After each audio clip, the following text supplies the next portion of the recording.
Hello friends, welcome to latest leaves and lines. Rainbow chocolate pastel sketch వాసన. Rainbow చాక్లెట్ను sketch కోసం తీసుకున్న, గీయడానికి తగిన విధంగా పెట్టుకున్న, కావాల్సిన కలర్స్ తీసుకున్న, ఇక స్కెచ్ వేయడం స్టార్ట్ చేశా.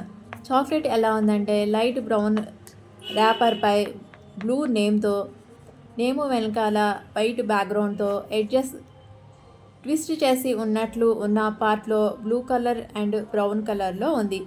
ఇంకా కొన్ని లైన్స్ డీటెయిల్స్తో ఉంది. నేను ఫస్ట్ లైట్ బ్రౌన్తో బ్యాక్గ్రౌండ్ని డ్రా చేస్తూ, చాక్లెట్ ట్విస్ట్ చేసి ఉన్నట్లుగా ర్యాపర్ను బ్లూతో బ్రౌన్తో డ్రా చేస్తూ, రెయిన్బో అని రాస్తూ, కొన్ని లైన్స్ని గీస్తూ, పెన్సిల్తో షేడింగ్ ఇస్తూ, బ్లాక్తో హైలైట్ చేస్తూ స్కెచ్ వాసన. ఈ స్కెచ్ మీకు నచ్చుతుందని అనుకుంటున్నా. మీరు కూడా ట్రై చేయండి.